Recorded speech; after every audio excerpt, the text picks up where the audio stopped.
पिछले वीडियो में हमने एब्जॉर्प्शन के बारे में पढ़ा था। हल्का सा उसको क्विक रिवाइज करते हैं।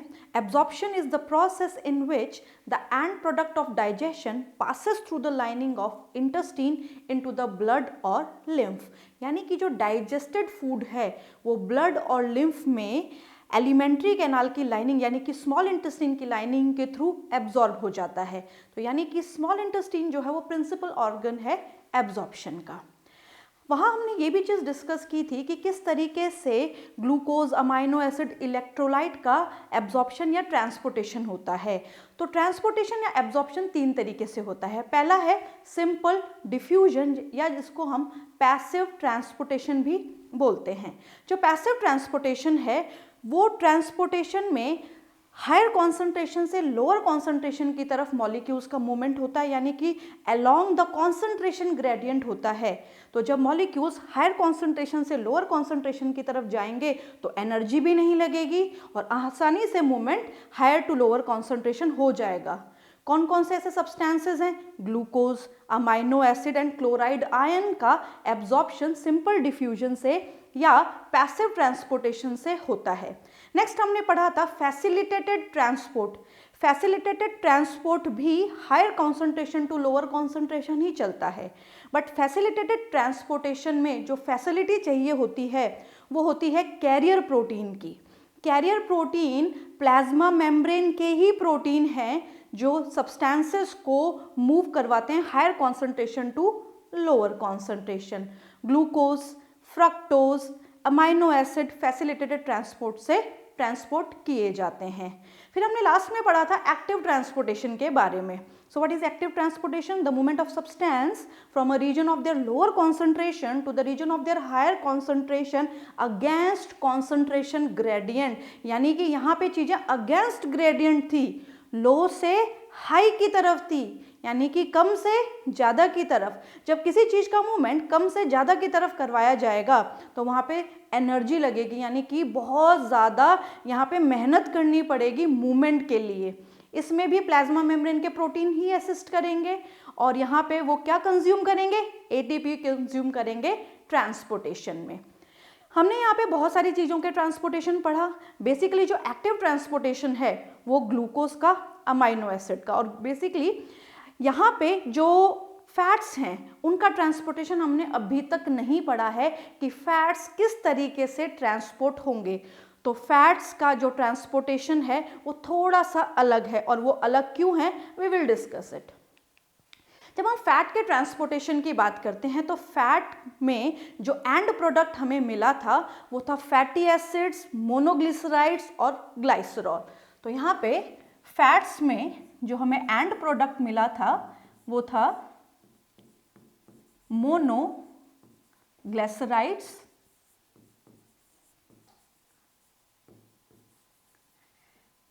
ग्लिसरॉल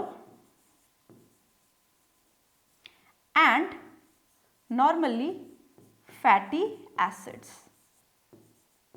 ये तीनों चीजें हमें एज अ एंड प्रोडक्ट मिली थी। अब यहाँ पे जो हमें ध्यान रखना है वो एक बात का विशेष ध्यान रखना है कि जो फैट्स हैं यानी कि इनके जो एंड प्रोडक्ट हैं बेसिकली मोनोग्लिसराइड और फैटी एसिड्स, ये हाइड्रोफोबिक हैं, यानी कि ये पानी को अपने से दूर भगाते हैं। अब पानी को दूर भगा रहे हैं तो इंटेस्टाइन के लाइनिंग के अंदर जाएंगे कैसे, ये बहुत इंपॉर्टेंट है। तो यहाँ पे इंटेस्टाइन के लाइनिंग में इनको भेजने के लिए बाइल सॉल्ट्स इमल्सिफिकेशन इनका करते हैं। तो मान लीजिए ये मोनोग्लिसराइड है या ये फैटी एसिड का मॉलिक्यूल है। अब यहाँ पे बाइल सॉल्ट्स क्या करते हैं? बाइल सॉल्ट्स इनके ऊपर एक लेयर बना देते हैं। Bile salts form a layer. अब बाइल सॉल्ट्स जो लेयर बनाते हैं उस लेयर में हेड एंड टेल रीजन है, ये हेड पार्ट और इस तरीके से ये टेल पार्ट। तो यहाँ पे हेड और टेल रीजन की वजह से पूरी की पूरी एक लेयर बन जाती है मोनोग्लिसराइड या फैटी एसिड्स पे, और इनको हम बोलते हैं मिसल्स। ये जो लेयर बनी है इस लेयर के साथ फैट्स को बोला जाता है मिसल, यानी कि बाइल सॉल्ट्स, फैटी एसिड्स या मोनोग्लिसराइड्स को एक साथ क्या बोलेंगे? मिसल। अब यहाँ पे ध्यान देने वाली जो बात है उसको समझना है। यहाँ पे जो फैट है ये हाइड्रोफोबिक है, यानी कि इसको पानी से दूर भगाना है। पानी से ही क्या कर रहा है? दूर भागता है। अब पानी से दूर भाग रहा है, ट्रांसपोर्टेशन भी करना है, तो होगा कैसे? इसके ऊपर बाइल सॉल्ट्स एक लेयर बना लेंगे। तो बाइल सॉल्ट्स ने क्या किया? इस तरीके से लेयर बनाई। तो हाइड्रोफोबिक एक साथ आ गए, मतलब यहाँ पे मोनोग्लिसराइड के साथ जो बाइल सॉल्ट की टेल अट्रैक्ट हो गई और हेड रीजन बाहर रह गया, हेड रीजन बाहर रह गया और टेल अट्रैक्ट हो गई। तो हम क्या बोलेंगे यहाँ पे? यहाँ पे हेड रीजन है, यहाँ पे टेल रीजन है। बाइल सॉल्ट में हेड किस तरीके का है? हेड है हाइड्रोफिलिक। हेड कैसा है? हाइड्रोफिलिक। और टेल कैसी है? हाइड्रोफोबिक। जब ये मॉलिक्यूल बन जाता है, यानी कि इमल्सिफिकेशन यहाँ पे हो जाता है, तो इसको हम मिसल बोलते हैं। और जो मिसल है, जो यहाँ पे आपको दिखाए जा रहे हैं ये वाले स्ट्रक्चर, इनको बोलते हैं मिसल। ये वाटर सॉल्युबल है, यानी कि ये हाइड्रोफिलिक हैं। अब ये हाइड्रोफिलिक होने के साथ साथ इजीली एंटर कर सकते हैं, बट यहाँ पे ये बल्क ट्रांसपोर्टेशन के थ्रू ट्रांसपोर्ट होंगे, क्योंकि इनका साइज बड़ा है। बड़ा मॉलिक्यूल प्लाज्मा मेम्ब्रेन के थ्रू बिना किसी मेहनत के ट्रांसपोर्ट नहीं होता, और मेहनत हमने देखी एक्टिव ट्रांसपोर्ट में या फैसिलिटेड ट्रांसपोर्ट में। बट यहाँ पे एक और तरीके का ट्रांसपोर्टेशन प्लाज्मा मेम्ब्रेन करती है, और उसको हम कहते हैं बल्क ट्रांसपोर्टेशन। बल्क ट्रांसपोर्टेशन में दो टाइप होता है, एंडोसाइटोसिस एंड एक्सोसाइटोसिस। और एंडोसाइटोसिस में जब प्लाज्मा मेम्ब्रेन के अंदर कुछ सॉलिड जाता है तो उसको हम कहते हैं फैगोसाइटोसिस। तो यहाँ पे जो मिसल एंटर करेगी इंटेस्टाइन में, वो किस प्रोसेस के थ्रू करेगी? उस प्रोसेस को हम बोलेंगे फैगोसाइटोसिस या एंडोसाइटोसिस। यानी कि एक बल्क चीज का ट्रांसपोर्टेशन अंदर हो गया है थ्रू प्लाज्मा मेम्ब्रेन। अब यहाँ जो बनाई गई है वो इंटेस्टाइन की एक सेल है। हमने ये पढ़ा था कि इंटेस्टाइन की सेल पे विलाइज होती हैं जो फिंगर लाइक प्रोजेक्शंस हैं। अब यहाँ पे एग्जैक्टली होता क्या है? यहाँ पे इन्वेजिनेशंस बनते हैं इस तरीके से, और जब ये इन्वेजिनेशंस बनते हैं तो इन इन्वेजिनेशन की सहायता से कोई भी मॉलिक्यूल आसानी से अंदर आ जाता है। ये मॉलिक्यूल आ गया, यानी कि मिसल अंदर आ गया। What is micelle? Micelle is bile salt plus fatty acid और मोनोग्लिसराइड। अब यहाँ पे क्या होगा? हर सेल में गोल्जी बॉडी मौजूद है। हर सेल में क्या मौजूद है? Golgi body. और हम जानते हैं कि गोल्जी बॉडी मॉडिफिकेशन करती है, सिक्रीशन करती है। तो यहाँ पे ये क्या करेगी? ये मिसल के ऊपर से बाइल सॉल्ट की लेयर हटा देगी, यानी कि यहाँ पे से बाइल सॉल्ट की लेयर हट जाएगी। और बाइल सॉल्ट की लेयर हटते ही यहाँ पे फिर से मोनोग्लिसराइड्स या फैटी एसिड क्या हो गए? बिल्कुल सेपरेट हो गए। अब यहाँ पे ये क्या करेंगे? ये इन सेल्स के अंदर असेंबल कर जाएंगे। मोनोग्लिसराइड्स, फैटी एसिड्स, यहाँ पे कौन असेंबल करेंगे? Monoglycerides, fatty acids and glycerol. ये असेंबल कर गए, और हम जानते हैं कि जब ये असेंबल कर जाते हैं तो फिर से ये कॉम्प्लेक्स मॉलिक्यूल बन जाता है। तो मान लीजिए इनकी असेंबली से ये कॉम्प्लेक्स मॉलिक्यूल बन गया। अब यहाँ पे इस कॉम्प्लेक्स मॉलिक्यूल को हम क्या बोलेंगे? Triglyceride. This molecule is known as triglyceride, जो कि कॉम्प्लेक्स फैट है। अब इस ट्राइग्लिसराइड पे यहाँ पे एक और चीज होगी, गोल्जी बॉडी जब इसको मॉडिफाई करेगी तो ड्यूरिंग मॉडिफिकेशन वो इस पे एक लेयर बना देगी, और ये लेयर बनेगी प्रोटीन की। तो इस तरीके से इसके ऊपर प्रोटीन की लेयर बन गई। तो यहाँ पे जो कॉम्बिनेशन बनेगा, इस कॉम्बिनेशन को हम क्या बोलेंगे? कि ट्राइग्लिसराइड पे क्या है? प्रोटीन की लेयर। और जब ट्राइग्लिसराइड पे प्रोटीन की लेयर आ जाती है तो ये जो स्ट्रक्चर होता है ये लिपिड प्लस प्रोटीन, क्योंकि ट्राइग्लिसराइड क्या है? लिपिड। प्रोटीन की लेयर बन गई तो इसको हम बोलते हैं लाइपोप्रोटीन। और इस लाइपोप्रोटीन को बोला जाता है काइलोमाइक्रोन। काइलोमाइक्रोन। अब ये जो काइलोमाइक्रोन है, मान लीजिए ये वाला जो स्ट्रक्चर बना है ये काइलोमाइक्रोन है। इस काइलोमाइक्रोन की साइज बहुत ही बड़ी है और हमने पढ़ा था कि ये जो विलीज हैं इस तरीके से हमें दिखाई देती हैं और इनमें दो चीज़ों की सप्लाई होती है। एक यहाँ पे होती है ब्लड सप्लाई, तो ये हमने बना दी ब्लड सप्लाई, यानी कि इनमें ब्लड वेसल की लाइनिंग होती है। दूसरी यहाँ पे होती है लिम्फ सप्लाई, तो यहाँ पे लिम्फेटिक वेसल्स भी प्रेजेंट हैं। तो यहाँ पे दो चीज़ें प्रेजेंट है। अब यहाँ पे हम बोल सकते हैं कि यहाँ पे मान लीजिए काइलोमाइक्रोन है, इस काइलोमाइक्रोन को हम यहाँ ड्रॉ करते हैं। तो ये मान लीजिए यहाँ पे ये काइलोमाइक्रोन है। ये काइलोमाइक्रोन कहाँ है? इंटेस्टाइन की सेल्स में। यहाँ पे इंटेस्टाइन की सेल्स के कांटेक्ट में आ चुका है, इसमें मॉडिफिकेशन हो चुका है, ये ऑलरेडी काइलोमाइक्रोन बन चुका है, यानी कि ट्राइग्लिसराइड और प्रोटीन मॉलिक्यूल कंबाइन हो चुके हैं। अब ये ब्लड में तो नहीं जाएगा क्योंकि इसकी साइज बड़ी है और साइज बड़े होने की वजह से ये ब्लड वेसल को क्रॉस नहीं कर सकता। ये जो काइलोमाइक्रोन है ये ब्लड वेसल की लाइनिंग को क्रॉस नहीं कर सकता। तो ये कहाँ जाएगा? तो ये जाएगा लिम्फ वेसल में, और जब ये लिम्फ वेसल में जाएगा तो ये क्या करेगा? उन लिम्फ वेसल का जो कलर है, यानी कि लिम्फ वेसल में क्या फ्लो हो रहा है? लिम्फ फ्लो हो रहा है।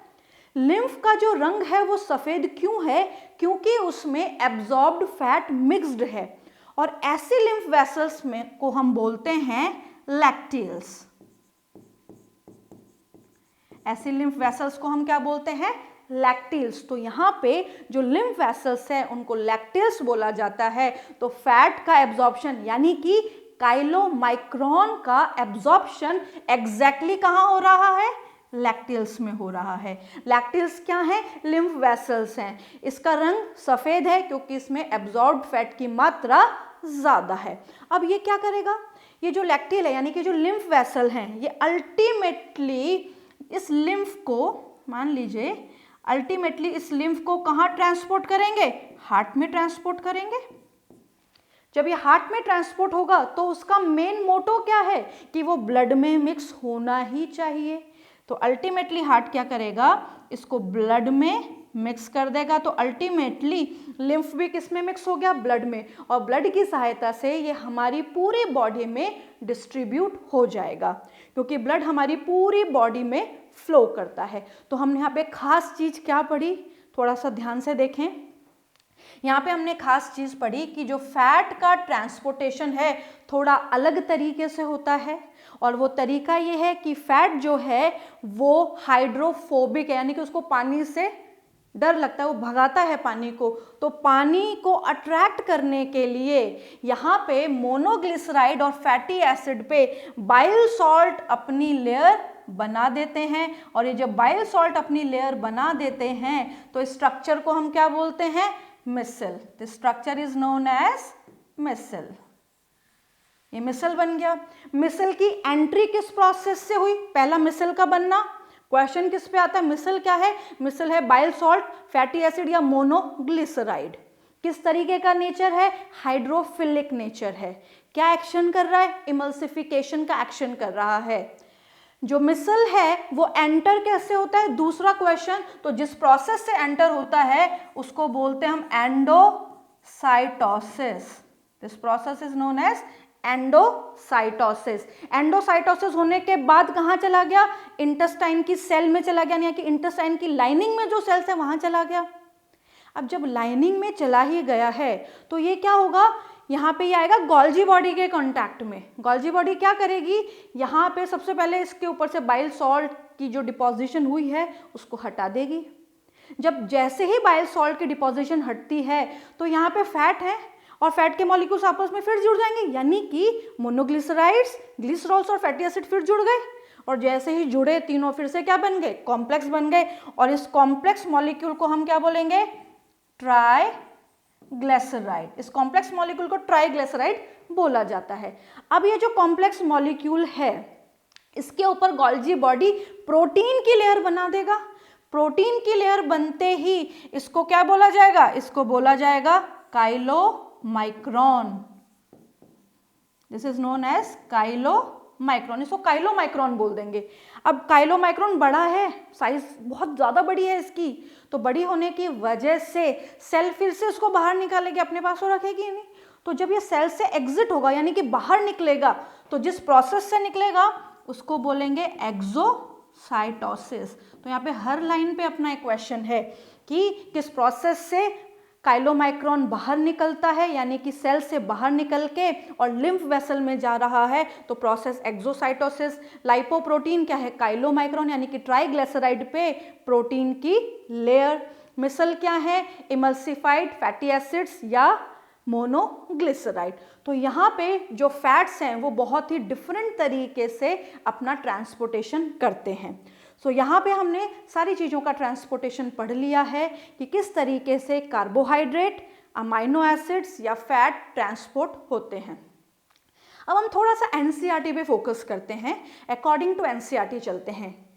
तो अकॉर्डिंग टू एनसीईआरटी जब हम बात करते हैं सबसे पहले माउथ की, तो माउथ एक ऐसा रीजन है जहाँ पे कुछ चीज़ों का एब्जॉर्प्शन होता है, क्योंकि फिलहाल बात हो रही है एब्जॉर्प्शन की, तो माउथ सबसे पहला पार्ट है एलिमेंट्री कैनाल का। तो जो माउथ वाला रीजन है उसमें कुछ मेडिसिन्स रखी जाती हैं, जैसे ब्लड प्रेशर को रेगुलेट करने के लिए दवाई ज़बान पे रखी जाती है जिससे ब्लड प्रेशर नॉर्मलाइज हो जाए या खून पतला हो जाए। तो यहाँ पे जो हमारी बक्कल लाइनिंग है या जीभ के नीचे ब्लड लाइनिंग प्रेजेंट है, यानी कि ब्लड वेसल की लाइनिंग प्रेजेंट है। तो वो जो ब्लड लाइनिंग है या जो ब्लड वेसल्स वहाँ पे प्रेजेंट है वो तुरंत उस चीज़ को एब्जॉर्ब कर लेती हैं। तो माउथ में कुछ ड्रग्स का एब्जॉर्प्शन होता है, इसी के साथ साथ अल्कोहल का भी एब्जॉर्प्शन होता है, बहुत ही कम अमाउंट में, यानी कि बहुत ही कम अल्कोहल माउथ से एब्जॉर्ब होता है। जब कभी ड्रंक एंड ड्राइव आपने सुना हो तो वहाँ पे इंडिकेटर्स लगे होते हैं, तो उस इंडिकेटर में जब कोई पर्टिकुलर पर्सन अल्कोहल कंज्यूम करके और उसमें एयर ब्लो करता है तो वहाँ पे बीप बज जाती है, और बीप ये इंडिकेट करती है कि इस पर्सन ने अल्कोहल कंज्यूम किया है। इसका मतलब है कि जो माउथ की लाइनिंग है वहाँ से कुछ मात्रा में अल्कोहल का एब्जॉर्प्शन होता है। नेक्स्ट हम बात करते हैं स्टमक की। तो स्टमक में वाटर का एब्जॉर्प्शन होता है, सिंपल शुगर का एब्जॉर्प्शन होता है एंड अल्कोहल का एब्जॉर्प्शन भी स्टमक में किया जाता है। तो यहाँ पे तीन चीजें हो गई, water, simple sugar and alcohol.